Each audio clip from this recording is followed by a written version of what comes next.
बिस्मिल्लाहिर्रहमानिर्रहीम, अस्सलाम वालेकुम। मैं हूं सभी काज़मी। आप देख रहे हैं फेसबुक और यूट्यूब। जुमेरात का दिन है और आज 25 सितंबर की तारीख है। पहले अहम खबरें आपके सामने, फिर उसका तज्जिया।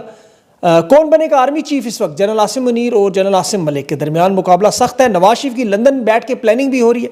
कुछ मैंने भी अपने ज़राए से खबरें इकट्ठी की हैं, मालूमात कन्फर्म की हैं, वो आपके सामने रखता हूँ। खान के ट्विटर हमलों पर हुकूमत परेशान। 24 घंटों में 2 बार मुज़ाकरात की दावत, लेकिन खान ने इनकार किया।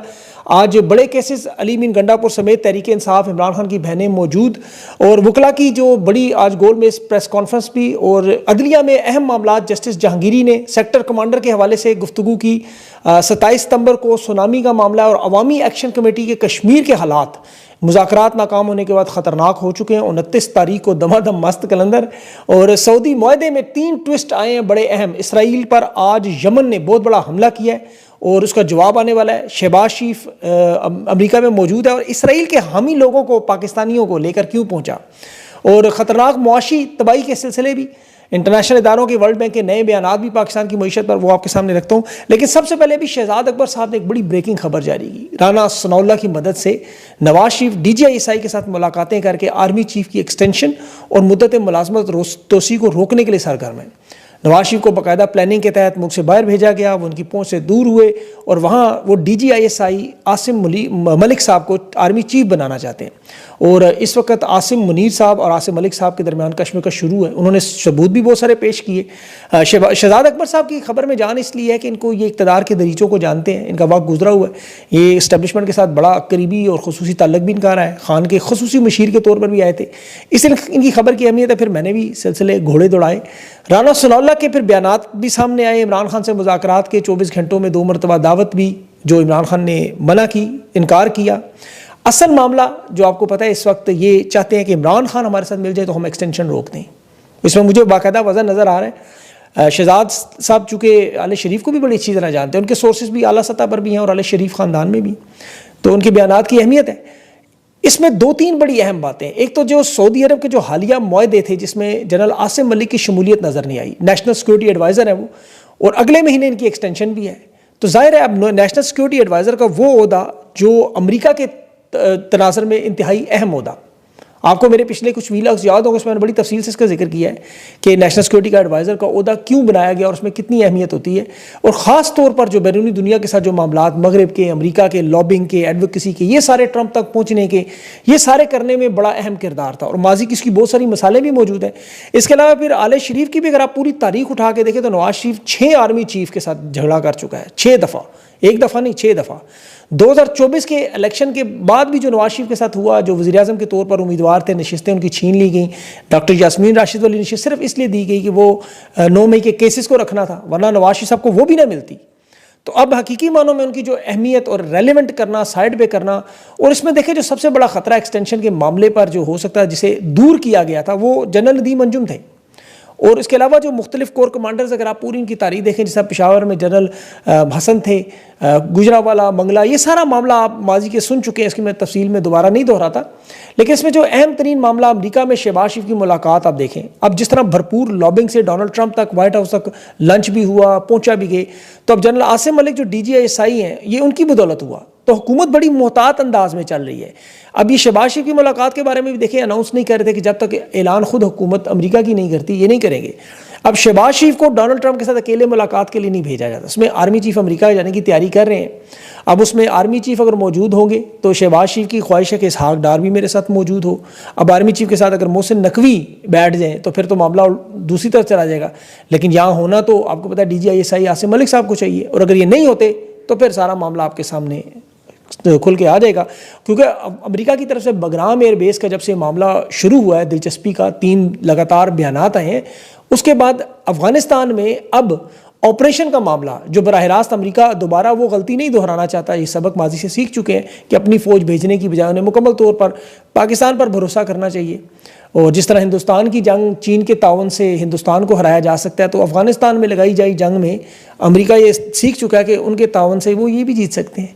1980 में वो समझते हैं कि जैसा सोवियत यूनियन को हमने इतनी बड़ी ताकत को अमेरिका ने पाकिस्तान की फ़ौज के साथ मिलकर, अफ़गानियों के साथ मिलकर उसको हराया, तो इन्हें लगता है कि ये यहाँ अफ़गान हुकूमत को गिराना कोई मुश्किल काम नहीं है। लेकिन ये बहुत बड़ी गलतफहमी है। और इसमें अभी देखें जो सऊदी अरब और पाकिस्तान का दिफाई मुआहदा है उसे आप जहन में रखें। ये मुआहदा बाकायदा तौर पर इसीलिए अमेरिका की मर्जी से हुआ। ये lieutenant general retired Tariq Khan साहब है, उन्होंने इकरार किया कि जब तक अमेरिका मंजूरी ना दे मुआहदा हो ही नहीं सकता था। अमेरिका की मंजूरी से हुआ। असल मुहाफ़िज़ अभी भी अमेरिका पीछे है। मुआहदे के हवाले से हुकूमती रहनुमा भी खुद अब तस्लीम कर रहे हैं कि इस मुआहदे से तो हमें उल्टा नुकसान हो रहा है कि हम मुश्किल में फंस गए हैं कि एक तरफ सिक्योरिटी की ज़मानत जो हमने चीन से ली हुई है, पाक चीन स्ट्रेटेजिक पार्टनरशिप जिसे हमने मुकम्मल करना है, एक तो उसे बहुत बड़ा धचका है क्योंकि अमेरिका के साथ जब भी कोई मुआहदा हो उसका नुकसान हमें चीन के साथ ताल्लुकात में होता है। और इसमें जो तीसरा बहुत बड़ा ट्विस्ट अभी देखें यमन के हवाले से।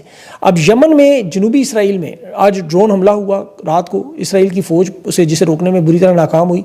बहराए अहमर के किनारे इसराइल का शहर है आलात, वहाँ पर 20 लोग शदीद ज़ख्मी हुए। सोशल मीडिया पर वीडियोज़ की भरमार है।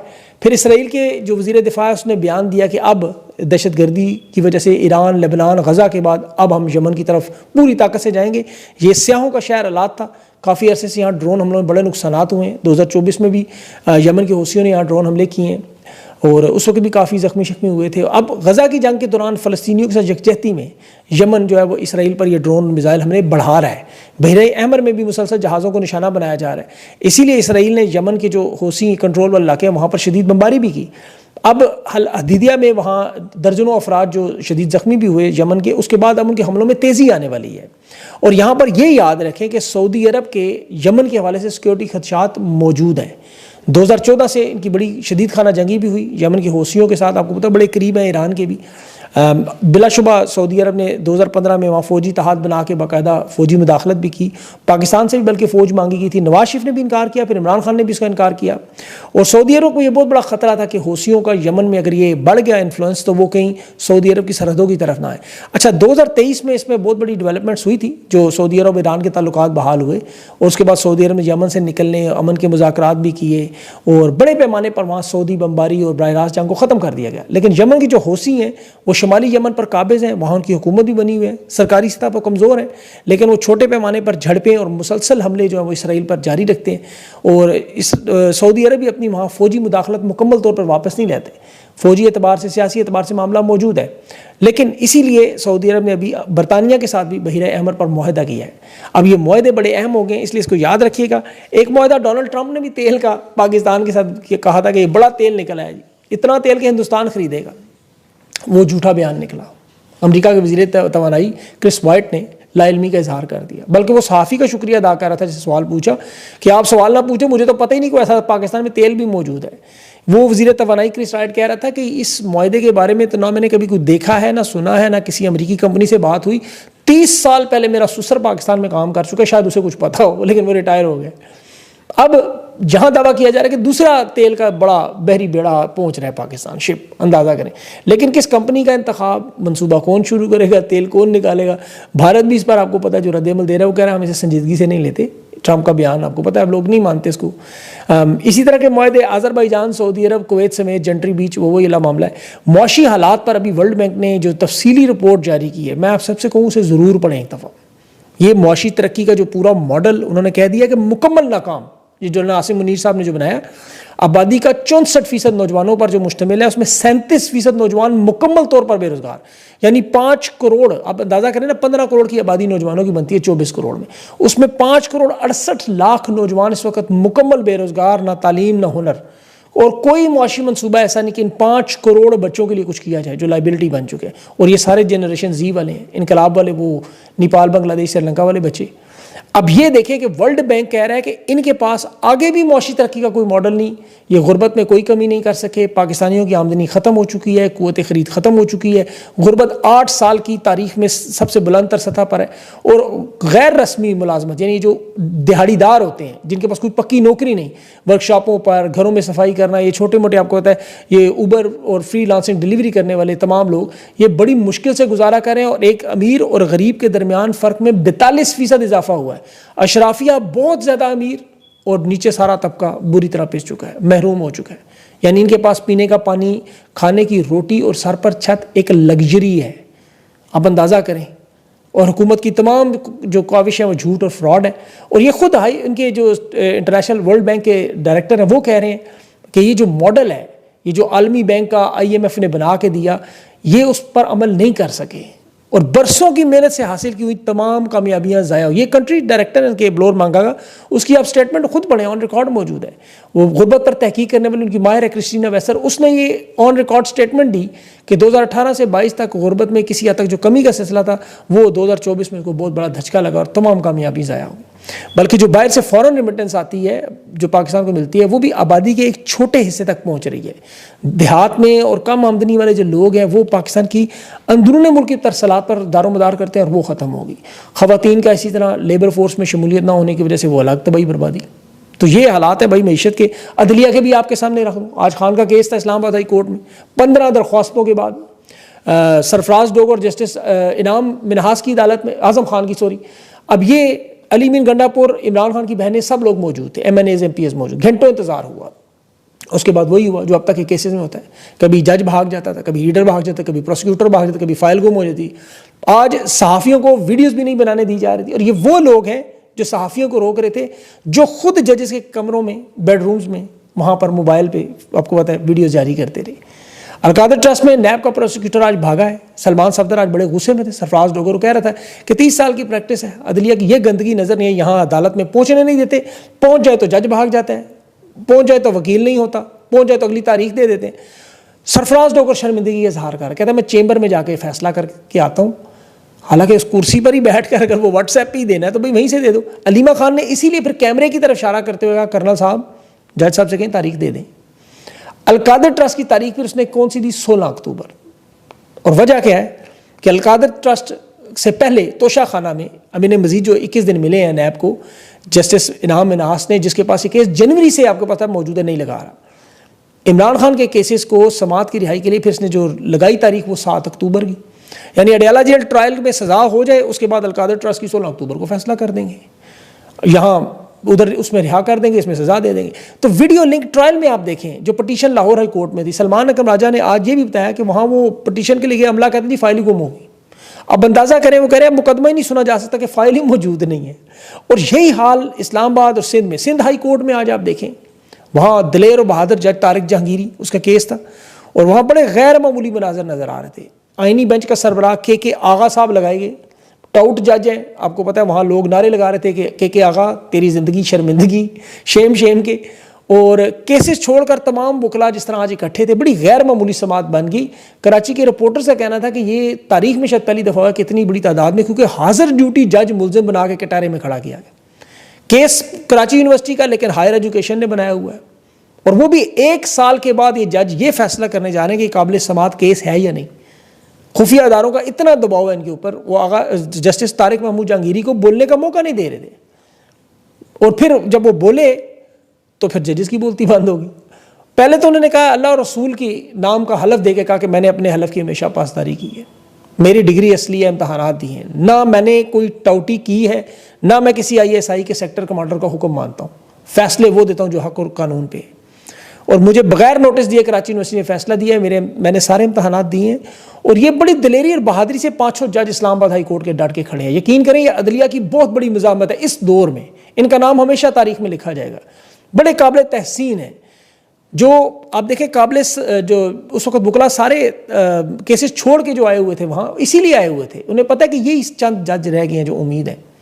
इन जो टाउट जज हैं इनको आप यकीन करें थोड़ा रगड़ा ज़रूर दिया करें, खुफिया एजेंसी की टाउट जिन्हें एहसास दिलाया करें, ये वीडियो सुना करें, क्योंकि ये सिर्फ गोश्त और खाल का कारोबार करने वाले लोग हैं।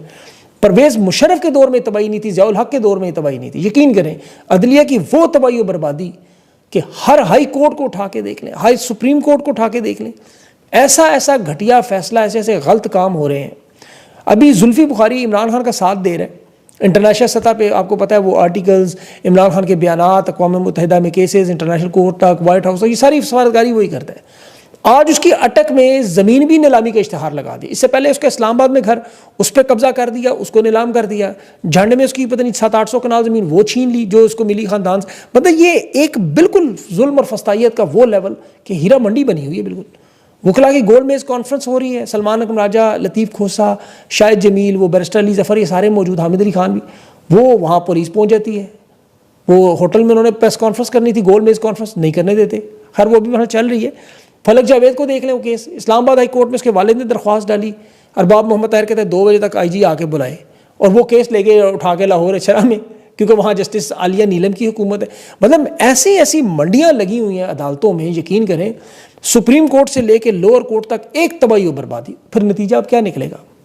आज़ाद कश्मीर में आप ये जो अवामी एक्शन कमेटी के साथ इन्होंने भेजा उसको अमीर मुकाम को और तारिक फजल चौधरी को, 29 तारीख को उनका बहुत बड़ा एहतजाज है, उसे मनसूख करवाने के लिए मुज़ाकरात की कोशिश। ये दोनों वहाँ गए और उन्होंने हाथ उठा लिए कि ये तो मामला हमारे दायरा इख्तियार से बाहर है। उसमें जो महाजरीन की 12 जाली नशिस्तें थी और अशराफिया की मरात ख़त्म करना, अब अशराफिया मरात ख़त्म करेगी अपनी। इन्होंने कहा ये तो आईनी मसला है जी, ये तो नहीं ख़त्म होगा। फिर मुज़ाकरात ख़त्म। अब ये 29 सितंबर का जो एहतजाज है, ये बहुत अहम मामला है अवामी एक्शन कमेटी का, क्योंकि मैं आपको बताऊँ मकबूजा कश्मीर में लद्दाख में जो एहतजाज हुआ वो ये देख रहे हैं, कश्मीर के लोग दोनों एक तरफ से एक जैसे हैं। अब शहबाज शरीफ अक़वाम मुत्तहिदा में कश्मीर की बात उठाने जा रहा है और यहाँ पाकिस्तान में अवामी एक्शन कमेटी आज़ाद कश्मीर में ये हो रहा है। मकबूजा कश्मीर के हालात वहाँ भी तशवीशनाक है मामला, पहलगाम वहीं से शुरू हुआ था जंग का मामला, ये याद रखें। हिंदुस्तान के आर्मी चीफ को जनरल अनिल चौहान को भी 8 महीनों की एक्सटेंशन आर्जी तौर पर हिंदुस्तान को देनी पड़ी, वो इतने मजबूर हो गए। ये बड़े कम वाक़यात हुए हैं वहाँ पे। एक दफ़ा उसको जनरल मनोज पांडे को मिली थी 1 महीने की एक्सटेंशन, वहाँ बड़ा शोर मचा था और वो भी इलेक्शन के मौके पर एक्सटेंशन दी गई थी। अब दूसरी दफ़ा इन मौके पर हिंदुस्तान 8 महीने की आर्जी एक्सटेंशन देने में मौजूद। तो ये मामला इतना आसान नहीं है, दोनों तरफ सत्य खैर नहीं है। कश्मीर के लोग आज़ादी मांगते हैं दोनों तरफ से। तो वहाँ के इन हालात में पाकिस्तान में जहाँ एक तरफ तहरीक इंसाफ का अवामी जलसा, तारीख का सबसे बड़ा जलसा बनने वाला, जिसमें पूरे मुल्क से काफ़िले आ रहे हैं, वादी तीरा के मामलात आपके सामने हैं, खैबर पख्तूनख्वा में देखें, बलूचिस्तान में देखें, सियासी अदम इस्तेहकाम को देखें, ये जो पख्तूनख्वा से बलूचिस्तान तक का जो मामला है, ये मुझे बड़े हालात ख़तरनाक लग रहे हैं। इसीलिए मैंने ये सारी तफसील आपको रखी। अल्लाह इनको अकल दे और पाकिस्तान पर रहम करे। अल्लाह हाफ़िज़।